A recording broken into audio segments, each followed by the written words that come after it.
My 35th product is finally the one that took off and made, I think, almost $2 million over the next 2 years after that. And my next 55 products in a row worked. 55 in a row. Bam, bam, bam, just killing it. It was so crazy to look back on and see because I went through 5 years of failure. So instead of beginning with the question, what products should I sell? You have to get very, very serious and very clear instead on the question, what's up guys? In this video, I'm going to share with you guys a few of the key lessons I learned while creating 55 products, but it wasn't until I went through 34 failures. I actually went back and counted. Let's dive into some of these lessons.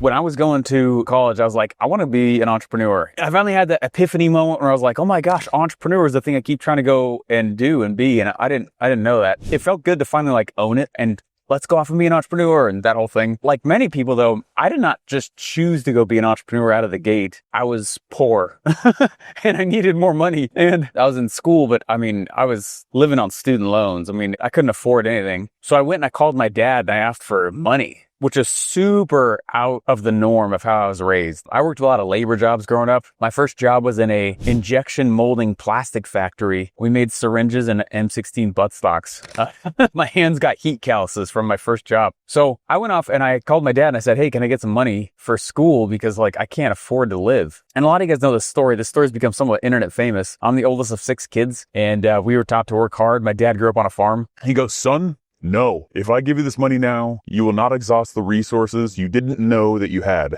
Click. Now, if I was like in a gutter, I'm pretty sure he would have helped. But he didn't bail me out or anything. And I'm so glad he didn't because I got 3 daughters and that's some grade A parenting first and foremost. We need more of that style of parenting now, you know, no more bailouts and stuff like that. And so it put me in this really cool container where I had to go learn how to make more money on my own, but it was a college town. Like I couldn't get jobs, you know, $3.50 was one of the jobs that was like offering like an hour. So I was living on student loans. There's a whole point to this story, I'll tell you right now. But I went through 34 product failures over the next 5 years. My first attempt ever at a legitimate business was actually in stocks and options. The problem is that you needed to have some money, at least that's what I believed back then, and to actually make any money in financial markets. And I got pretty paper trading, but I was like, oh crap. So then after that, I went to real estate and I learned how to appraise properties and get them under contract to purchase. And then I would go flip the contract. The problem is I could get them under contract, but I couldn't sell. I didn't know how to sell. So at one point I had 5 residential properties and 2 commercial properties under contract for me to buy. And within the closing period, I was going to go try and flip the contract for 10 grand more than I had under the contract. And it's a well-known strategy called a double escrow. And I get the same issue though. I just didn't know how to sell. I didn't have the skill set of sales. So I went and I did 2 summers of door-to-door sales. And I was also a telemarketer between classes. I just had to learn how to pitch. It wasn't until like try 17, product failure 17, I should say, that I actually learned what a funnel was. And that's when everything started changing because it gave me another container to start learning marketing versus, I thought marketing and sales were the same thing for a while. I was the funnel guy for 2 years. I think I was employee like 12 or something like that. And I couldn't get my own funnel to work. It was so embarrassing. My own products weren't working, but I was building funnels for the biggest funnel guy in the entire world. Y'all know who he is, right? Russell's the man. And I mean, I literally sat next to him for 2 years. I love him like crazy, love him like a brother. We still talk. He's a good friend of mine. And he's actually the best man at my wedding. And I so appreciate that era because even though I just graduated college with a marketing degree, that was my real marketing degree, you know, and I'm not blind to that and the boost that it gave, you know, I'm super grateful, of course. But what's funny is I actually didn't really have my own successful product. Not really. I had little things that were selling here and there, but it didn't really work very well. I was like, I need to like burn the boats. So what I did is I decided that I would leave my job. I don't recommend this, okay? I had no revenue. I didn't have any sales funnel. I had some lead funnels, but not sales funnels up. And I left my job. I was like, I'm going to document my journey, leaving my job and making my first $1 million. And that's what I did. And sorry to go into like hardcore story time here, but I just think it's important for people to know like my background, why I get so passionate about the stuff that I'm teaching. Cause I'm like, look, I've tried so many freaking ways for this stuff to work. Here's what didn't. I'm not saying it can't for you, but I started learning principles, you know? So here are some of the key principles that I learned because when I left my job, my 35th product is finally the one that took off and made, I think, almost $2 million over the next 2 years after that. And my next 55 products in a row worked. 55 in a row. Bam, bam, bam, just killing it. It was so crazy to look back on and see because I went through 5 years of failure. Like,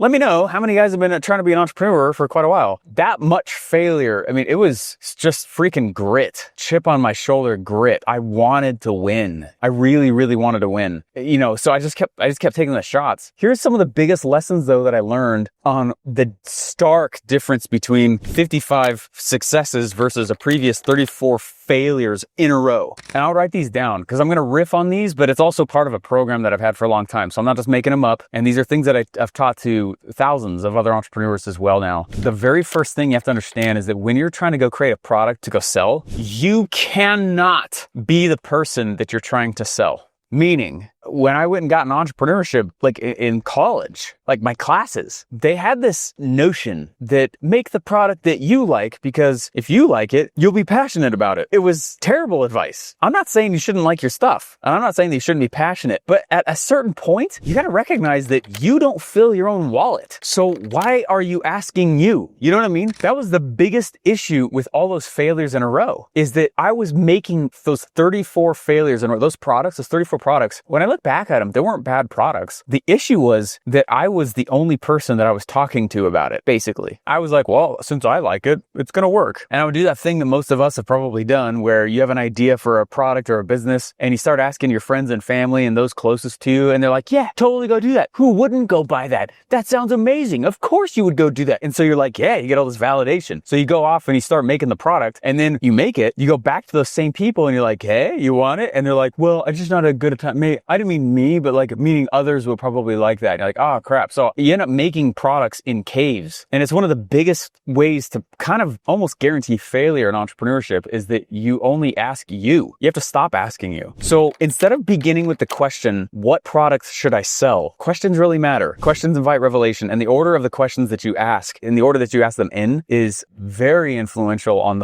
how fat your wallet is. You have to get very, very serious and very clear instead on the question, who should I sell? As soon as I started switching that, I started realizing I need to design who my dream customer is first before I ever think about my product. You hear what I just said? That right there is the difference between no money and 15 million in sales in a relatively short period of time, was by changing the order of the questions. It's not that you shouldn't care what you sell, it's that you shouldn't care yet. That question comes later. The first question to obsess over is, who do I want to sell? Who is my dream customer? And I get into designing psychographics. I want to know what problems they're running into. I want to know what their mental self-talk is. I want to know what other products they've already been purchasing. And it's just like key, very simple research. It doesn't need to take that long. But if you skip this phase, you start creating a product that's baseless. It's not based on anyone. It's not for anyone. You realize how easy it is to create a product when you get really, really clear on the person you're trying to sell. And then it's really easy to create products because all you do is you start writing out the problems that your customer is already having. And then you just choose one of the problems and solve it with a product. If you need to like rewind what I just said,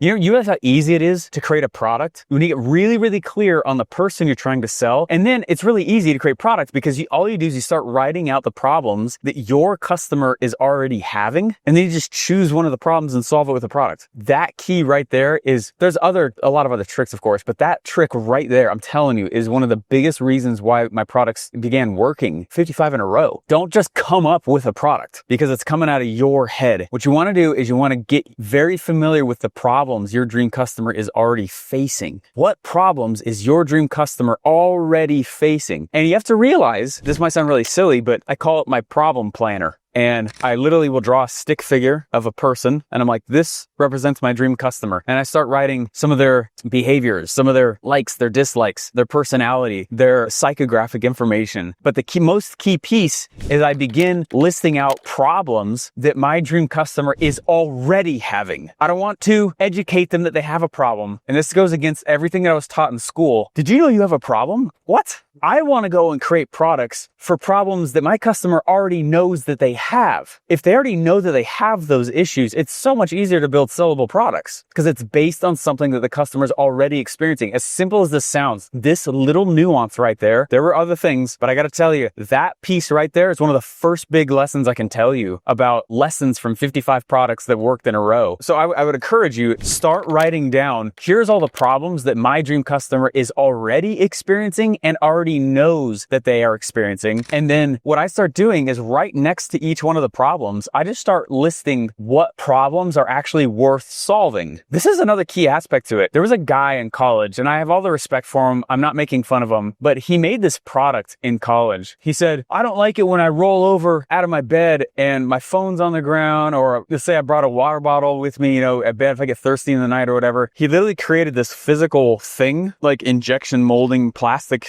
thing that slides underneath your bed mattress and extends out to the side of you. So you have this like little table that's right next to your bed. And he spent forever trying to go get people to buy this thing. Did he solve a problem? Yeah, but it's not a valuable problem. I was trying to teach this to my daughters. Like, not all problems are worth solving. Some problems you can just look at and be like, well, it's a problem, but it's not worth my energy to go try to solve it. And I was trying to tell them, like, if you want to make more money in your life, solve better problems. It's as simple as that. And so when you start to understand the problems that your dream customer is experiencing, it's one of the most key pieces is to recognize that you may have created a product that solves an issue, but you didn't create a product that solves a valuable issue, right? I was teaching him that while we were checking out at a grocery store line. After we left and we got back in the car, I put the groceries in the back. I was with my daughters and I was like, hey, the person putting the groceries in the bag, are they solving a problem for us? And I told them like how much that person gets paid. And they're like, really? It's not that much. And I was like, no, why does that person not get paid that much? Well, it's because the problem that person is solving of putting groceries in a bag, it's a problem, but it's not that valuable of a problem. And then I held up my smartphone and I showed him and I said, do you think the person who puts groceries in a bag solved as big of a problem as the person who's like, here's how you can communicate with all these people around the world? It's not the same problem. Steve Jobs, who solved this problem, that's a much bigger problem to go solve. Of course he's going to make a lot more money. And they were like, huh. And so one of the biggest things I run into with entrepreneurs when they're kind of new in the game and something hasn't really taken off yet, they're solving issues, but they're not solving like valuable issues. As an entrepreneur, the job of an entrepreneur is to find and solve a valuable problem. That's my definition of entrepreneurship. I'm writing a book on it right now because there's almost like a fetish in our world with calling yourself an entrepreneur. I'm an entrepreneur. And I'm like, hopefully not forever. To entrepreneur, that's a verb. It's not an identity. And people say, oh, I'm an entrepreneur. It's more like a phase of a project. At the beginning, you entrepreneur, you find and solve a valuable problem. But if you keep wearing that hat, you don't make any money. After I build the product and I build the offer, I have to take off the entrepreneur hat. And as silly as it sounds, sometimes I will literally take off a hat and I'll put on a marketer hat. The marketing hat and the sales hat are the two most important hats to wear when you're in business for yourself, not the entrepreneur hat. When I look back at my first 34 failures, they were actually good products. Not all of them were solving valuable problems, but they were good products. And what I failed at specifically was I never spent 80% of my waking energy in the sales role. I never spent 80% of my waking energy in the marketing role. Marketing is nothing more than lead gen. So the way you actually make money is by ferociously obsessing first and foremost over the sales. If you don't, you won't be in business. Second of all, it has to be ferociously obsessing over the role of marketing, which is lead gen. So your role really changes. And I see a lot of entrepreneurs, this is part where they start to fail, is because they get a really awesome product created and they're like, it just hasn't taken off yet. It's not just going to take off. That's stupid phrase. It's like, the product's so good, you just have to get it in front of people for them to buy it. That's a dumb phrase. That's not true at all. No product sells itself. You still need the sales role, then the sales mentality, and the sales role has to have people to pitch to, which is why you need the marketing role, and that's all about leads. So as fast as possible, what's your job as a business owner? Sit in the entrepreneurship role, work with your dream customers to make sure that what you're creating is amazing and that it's a product they would actually pay to get the solution for. And then very quickly, get out of the entrepreneur mindset. Get in the business owner mindset, which has a lot more to do with 24/7 focus on how can I sell more? How can I make more money today? How can I get more people to buy my product today? When you do that, the game gets a lot easier because you're literally changing your job. You're in sales. It's so funny. I'll talk to some entrepreneurs like, I'm not in sales. I'm like, that's why you're not winning. You are in sales. Your job's to go sell. Your company's job is to create a customer. That's what it is, right? And so I just had these really weird notions about what each one of these pieces are and are not. And it's why things failed so bad, man. That's why it's such a hard time making anything run. So as quickly as possible, get out of the entrepreneurship mindset because it's the broke role. The money-making role is, funny enough, it's go figure. figure, but most people don't do this. You got to get in the sales seat. And then the sales seat has to have people to pitch to. That's why you have to, no option, must become a marketer. The marketer role is the foundation of all money. You want more money? Sell more. But you got to have people to pitch to. So how do you do that? Well, you do that by being a marketer and a salesperson. As simple as this sounds, guys, the reason I'm harping on this so hard is because I find that a lot of people won't make it because they're like, well, I'm just going to go build another funnel. Funnels aren't marketing. I'm just going to go build more tech. I'm just going to build another bonus. It's like the biggest pattern on how I've made so much money with my products is I very quickly get out of the entrepreneurship seat, spend 50% of your time in the marketing seat, like literally track it. How much time are you spending each day generating leads? And then after that, it's how much time are you spending every day selling those leads? And you might be shocked.